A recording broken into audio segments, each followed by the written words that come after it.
Hey, let's welcome in the Orioles Supervisor of Domestic Scouting Operations, Brad Ciolek. And Brad, appreciate you joining us today. And the excitement level must be building a little bit within the Oriole organization. Wednesday's coming fast. Yeah, thanks for having me, Steve. No question. It's definitely picked up steam now, a lot of our conversations, and we're getting our ducks in a row, and we'll be ready come Wednesday night. So let me ask about the remote aspect of this. In covering the draft in recent years, and of course, media is not in the draft room, but we've seen pictures and we see all the scouts gathered around a long boardroom. And will no one be in the warehouse for that this year? Will it all be various people, scouts, yourself, Mike, Sig, at remote locations? Yeah, it's going to be very similar to what the NFL did with their draft. We're essentially going to be drafting remote. All of our scouts will be at home, and we'll all jump on a Zoom call very similar to this one. And, we'll kind of have discussions in that Zoom call and ultimately put our board together that way. Does that alter anything you'll need to do to have a good draft, or have you already worked out whatever issues you're going to need to work out?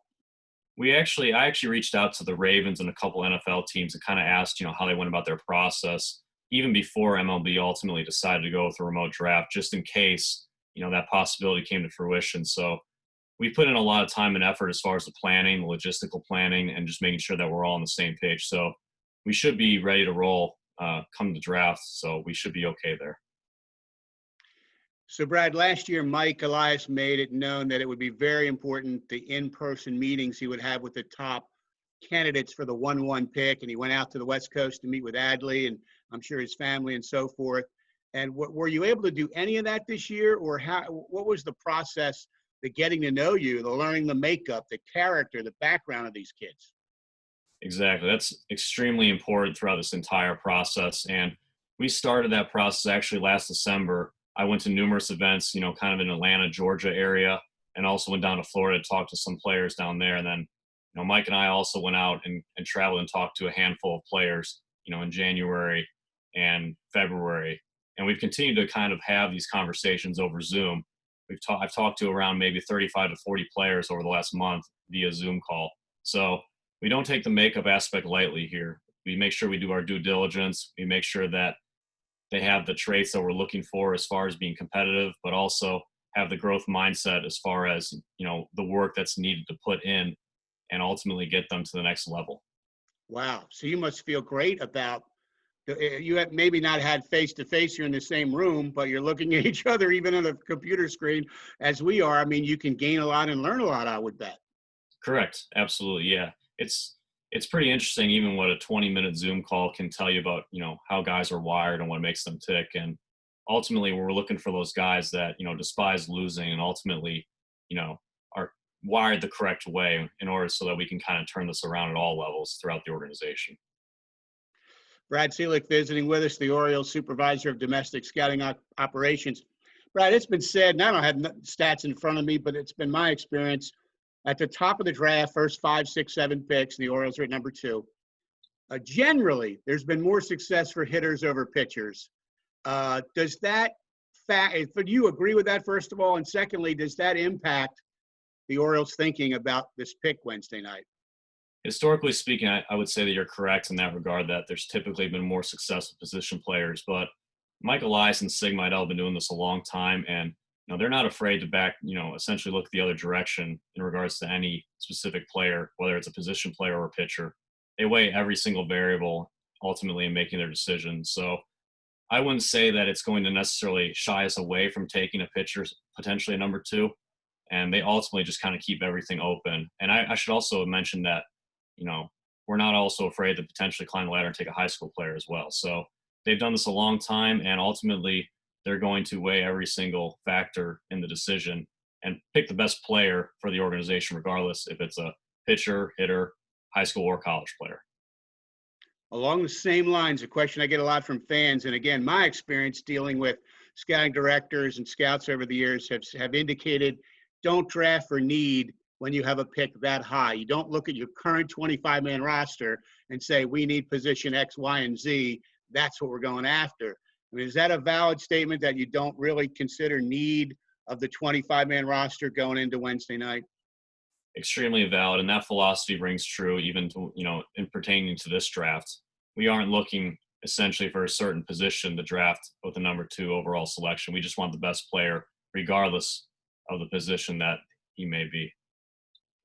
You mentioned high school players a moment ago, and it is. I did look earlier today, and this is just Baseball America's rankings, but of their top 20 for this draft, 9 are from the high school ranks. I mean, that's a pretty good number. None in the top 6. They project college guys going early, but then there's a slew of high school guys after that. Obviously, if you get 9 out of 20, how have you been able to see those guys?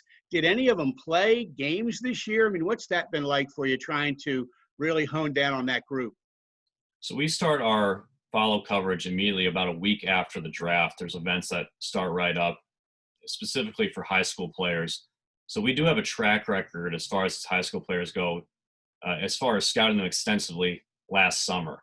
Now, a lot of these guys, unfortunately, in the Northeast part of the country, the Mid-Atlantic and also the Midwest, they may have not gotten their season off the ground even, or if they did, played very few games. So that does add a little bit of a twist to it. Typically, you have the entire spring to scout these guys, but we're going to essentially have to go back off of their track record, what they did over the summer and the few games that we did get in the spring, and ultimately supplement our looks in person with video looks from other scouts in order to come to a conclusion as far as, how these guys factor into the ultimate draft process.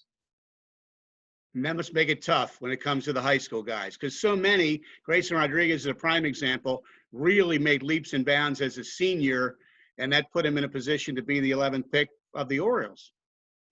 Correct. Yeah, Grayson was a guy that was first on our radar at the area code games, and he wasn't up to 96, 97 like he is now. It was mostly 92, 93, and then that next spring he took quantum leaps, and that's ultimately when we rushed the cavalry in there to check him out, and sure enough, he was a great fit for us at 11. It's worked out pretty well so far. So, Brad, you feel good about the high school guys in terms of previous in-person looks, the video, Zoom, all of the above that you've done, as you feel like you've got the best handle you can have, considering you didn't get all the games to see? No question. And I think it just comes down to this. It's the circumstances that all 30 teams have had to deal with, and we are prepared. We've done extensive work on that demographic. We know a lot about those players. We've talked to them. We know what makes them tick. And we feel pretty good as far as, assessing what their overall abilities are to this point and what they'll potentially be in the future. So I would say that we're pretty well prepared for every single, demographic that is on our draft board. Any fan can go look at the Oriole front office on Orioles.com and see the list of scouts. And you also see the list of scouting analysts. The Orioles have 5. Is that new for this year? Did you have that going into the 2019? We actually had some guys in the front office that, had multiple roles, and we kind of asked them to fill the spots for us, and they did a great job for our first draft. But after the season ended, Mike Elias and Sig got together and ultimately decided that we need to construct a permanent analyst team. And that's what we went ahead and did. So we have guys that are very bright, very intelligent, and have a background in scouting, which it's kind of the best of both worlds. They're able to look through the scout lens and also the analytics lens and ultimately weigh both those opinions and come to a consensus or come to a conclusion about a player. So it's definitely made a significant impact in our process, and we're actually in a much better position to deal with something like this than we were a year ago, having these positions and having the season shut down prematurely, because of the fact that we're able to harness and look at those videos and also kind of check the analytics stuff on all those players. Wow, a lot goes into these decisions.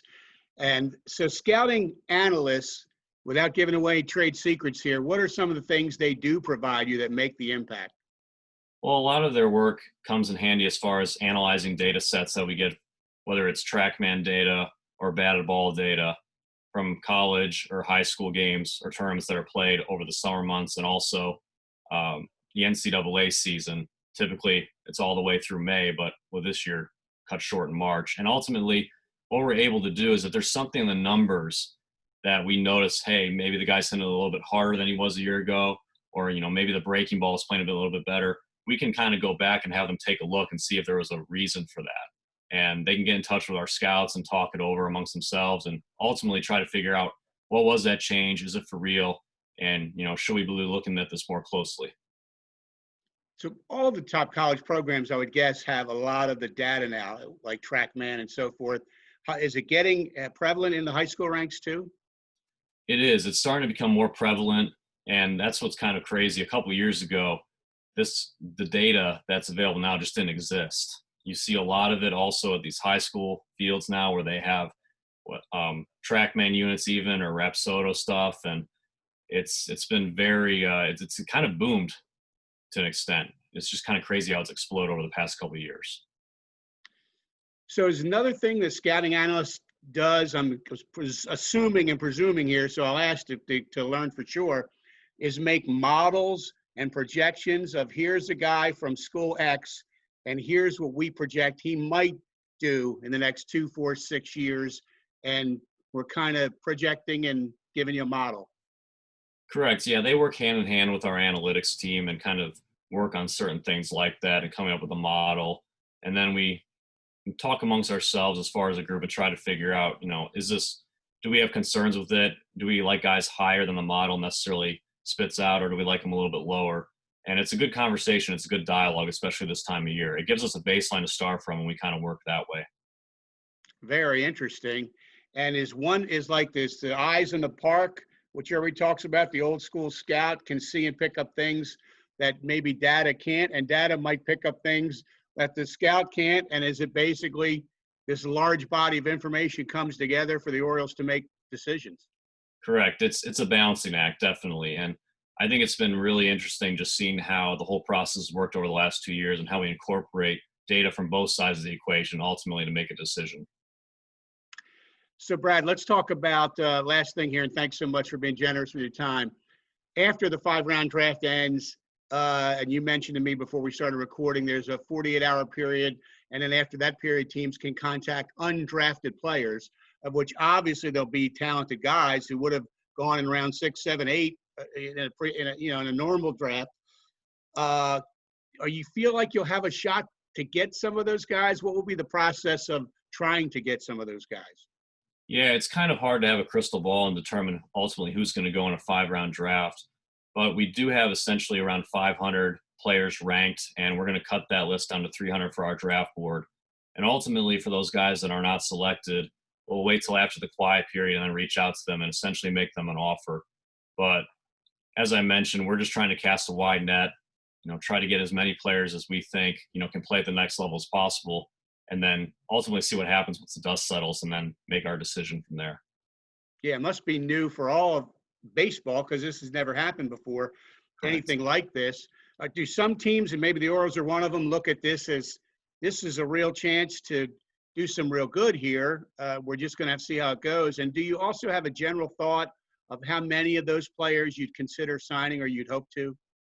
We don't have a firm number yet as far as guys that we're looking to sign. Ultimately, we just want to add the most talented players that are available, that are out there, whether they're willing to sign for $20K or $125K.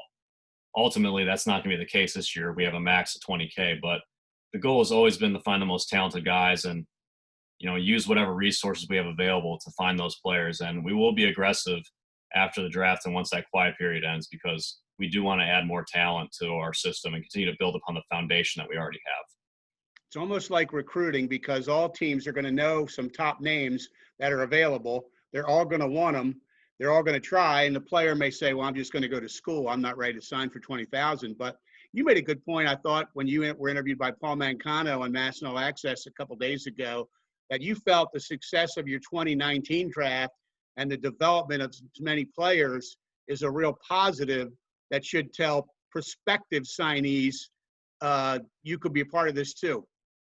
Exactly. Matt Blood and Chris Holton, our player development department, have done an outstanding job since coming on board here. And we've seen tremendous growth already with a lot of the guys that were here previously and the guys we added to the system last year. So things are definitely going in the right direction. It's an exciting opportunity to potentially come on board, especially in the Orioles organization. Well, Brad, very generous with your time, man. This is exciting. Real baseball happenings to discuss. 3 of the top 46 picks over 5 rounds starting next Wednesday night. So good luck to you and the Orioles, and thanks for taking time today. Appreciate it, Steve. Thank you.